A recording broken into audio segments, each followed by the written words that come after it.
I guess I want to talk about stuff that is just like these separate little incidents that aren't going to go in the Woke as Fuck podcast, because I like doing interviews and really chatting to people rather than doing monologues. So I'm just like, okay, I'm just going to do a little rant and I'll stick it up somewhere on the internet. And those of you who want to check it out can check it out.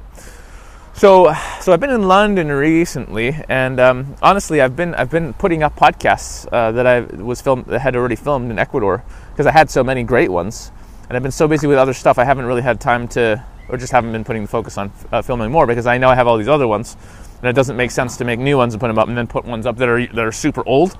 I'm like, well, I might as well put up the old ones that are already done. So I've been doing that, and now there's going to be once the last couple go up, then there'll be more being cranked out.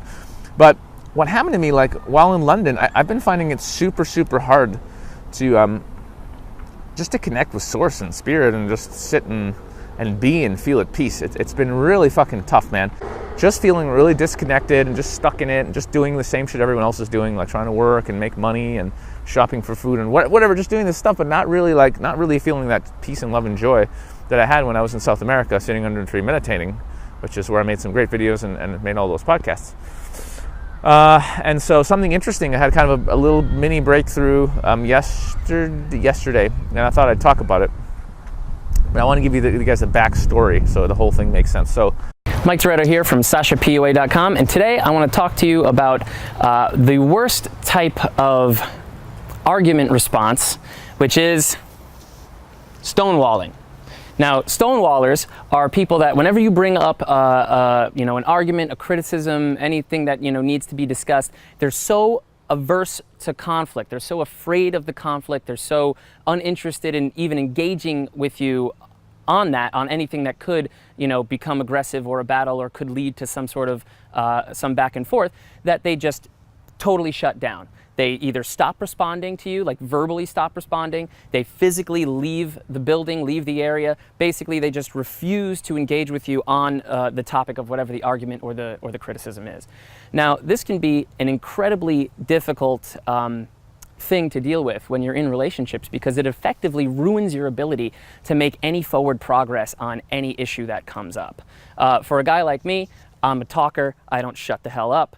Whenever there's an issue that comes up, I want to work on it immediately. Now, for other guys out there like me, that's not always the best strategy. Sometimes the best strategy is to take a break, let your partner get some space, collect your thoughts, come back to the argument or the discussion in a couple days, and then hash it out when you guys are both more calm.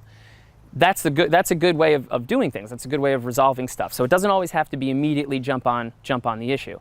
However, when you're dealing with a stonewaller, they won't even respond to that. To be a sexual man, you're going to have to go through a learning curve. I remember I was a two-pump chump in high school. Like, I was like, fuck, it sucked. But what do? You learn, and you go through the things, and you study, and you experiment, and you try things, and you're going to fail, and you're going to fuck up, and all this shit. But the point is, you just keep going, because the only person that's putting the limits on yourself is yourself.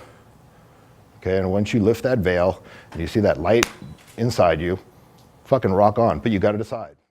So don't question it, just do it. If you're wrong, who gives a fuck? You're probably not going to die. Because you're talking about instincts like, ooh, should I play this hand, or should I kiss this girl, or should I grab this girl's ass? Fucking do it. 98% of the time, you're going to be right. Every time I've just played poker and I get a feeling like this guy's scared, and I move all my chips in, or I get, oh, this guy's full of shit, and I move all my chips. Every time I get a gut feeling where I'll just do this, and I do it, I make so much money. There was a hand in Vegas recently where I was playing perfectly, following my instincts, and the one time I questioned myself, it cost me like $400, just because I didn't just go, yep, I know what I'm doing here.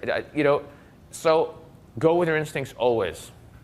Always, always, always, just go for it. If it feels right to you, remember what John Keegan taught you. My instincts are good. There it is. Let's hear it again. My instincts are good. Right, so what you should do is follow your instincts, okay? It'll get you really, really, really, really far. And if a girl ever says, I can't believe you did that, you just go, it felt so right.